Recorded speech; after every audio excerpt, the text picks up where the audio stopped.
दो तरीके के घोड़े होते हैं। एक रेस का घोड़ा होता है, दूसरा शादी का घोड़ा होता है। ये आप कभी कभी कांग्रेस पार्टी क्या करती है, रेस के घोड़े को शादी में भेज देती है और शादी के घोड़े को रेस में लगा देती है। तो उसने कहा ये आप बंद करा दीजिए, रेस के घोड़े को आप रेस दौड़ाइए और शादी के घोड़े को आप शादी में भेजिए। अब हम इनको सबक सिखाएंगे, जैसे इन्होंने हमारा ऑफिस तोड़ा वैसे ही हम उनकी सरकार को तोड़ने जा रहे हैं। अच्छा, अब मैंने दरोमत की बात करी, मगर एक शिकायत भी है। एक शिकायत भी है। यह भी नहीं है कि कांग्रेस पार्टी गुजरात में कमियां नहीं है, ये कहना पड़ेगा, कहना पड़ेगा। कमी क्या है? एक कार्यकर्ता ने मुझे बहुत अच्छी तरह बताया, कांग्रेस पार्टी के कार्यकर्ता ने, राहुल जी, कहता है मुझे, राहुल जी, ये कांग्रेस पार्टी में एक मुश्किल है, दो तरीके के घोड़े होते हैं। एक रेस का घोड़ा होता है, दूसरा शादी का घोड़ा होता है।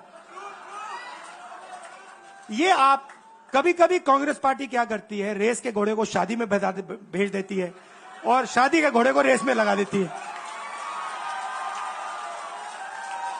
तो उसने कहा ये आप बंद करा दीजिए, रेस के घोड़े को आप रेस दौड़ाइए और शादी के घोड़े को आप शादी में भेजिए। तो ये हमें गुजरात में करना है। जो रेस का घोड़ा है, जो तैयार है, दौड़ने के लिए तैयार है, उसको रेस में लगाना चाहिए। और जो हमारे शादी के घोड़े हैं, जो हैं, वो हैं, उनको हमें शादी में, बारात में नचा देना चाहिए। तो अब मेरा कहना है कि यह काम सीरियसली करना है। हम पिछले चुनाव में,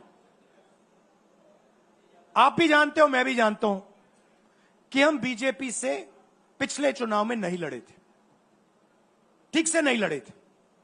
उससे पहले चुनाव में 2017 में हम 3 महीने कह लो, 4 महीने कह लो, 4 महीने 3 महीने हम लड़े और नतीजा आपने देखा। आपने देखा, गुजरात के सीनियर नेताओं ने मुझे बस में कहा, मैं बता रहा हूं आपको इनसाइड ट्रैक, मुझे बस में कहा कि राहुल जी, गुजरात में हमें 40 सीटें मिलेंगी। मैंने उनसे कहा 40 नहीं, हम चुनाव जीतने जा रहे हैं। और 16 सीट से हम चुनाव हारे। अब 3 साल हैं, 3 महीने में हम फिनिश लाइन तक पहुंच गए थे।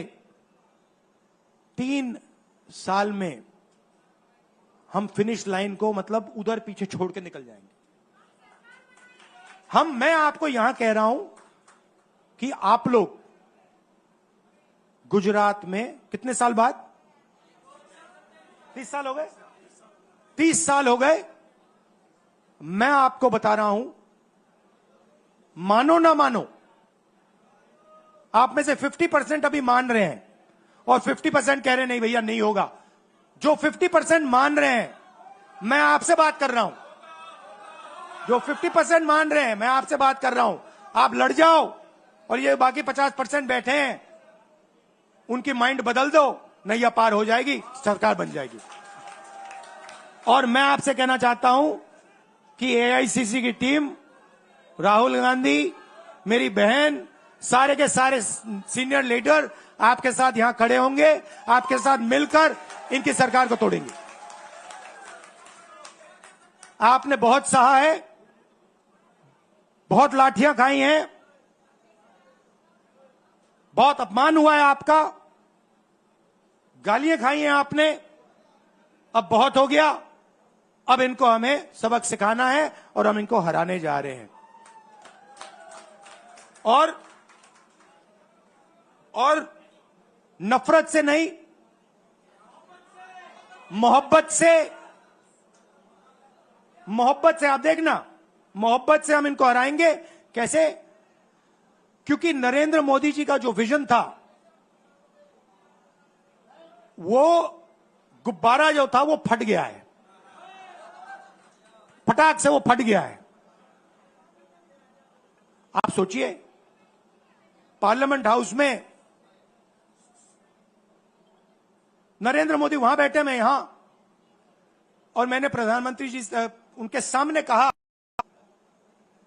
कि नरेंद्र मोदी जी, आप एक व्यक्ति भी नहीं कह सकता हूं, पता नहीं आप क्या हैं, क्योंकि आपने ही कहा कि मैं नॉन बायोलॉजिकल हूं, मैं बायोलॉजिकल नहीं हूं, और मेरा सीधा डायरेक्ट कनेक्शन है ईश्वर से। अरे भैया, आपका डायरेक्ट कनेक्शन है ईश्वर से, तो अयोध्या कैसे हार गए? कैसे हार गए?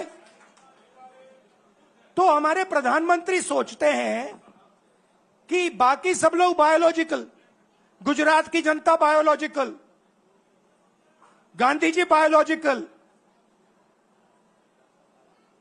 हिंदुस्तान के किसान मजदूर सब लोग बायोलॉजिकल, और Narendra Modi non biological. Speaker sir ने मुझे कहा, ऐसे मत बोलिए। मैंने कहा, मैं थोड़ी बोल रहा हूं, ये तो प्रधानमंत्री बोल रहे थे, मैं तो उनकी बात कर रहा हूं। स्पीकर बिल्कुल चुप हो गए। बात तो सही है, बात तो सही है, ये राहुल गांधी के शब्द थोड़ी है, ये तो हिंदुस्तान के प्रधानमंत्री के शब्द हैं, नॉन बायोलॉजिकल। अब सोचिए, वो व्यक्ति जो अपने आप को नॉन बायोलॉजिकल समझता है और देश की जनता को बायोलॉजिकल समझता है, कि मतलब मैं यहां और बाकी जनता वहां, वो गुजरात को विजन कैसे दे सकता है? जो किसानों का दर्द नहीं समझ सकता, मजदूरों का दर्द नहीं समझ सकता, डायमंड इंडस्ट्री में जो काम करते हैं उनका दर्द नहीं समझ सकता, नॉन बायोलॉजिकल व्यक्ति वो गुजरात को कैसे रास्ता दिखा सकता है? नहीं दिखा सकता।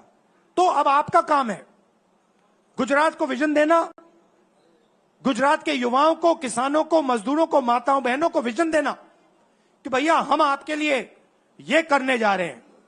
आपने हमारा मैनिफेस्टो देखा, हिला के रख दिया था बीजेपी को,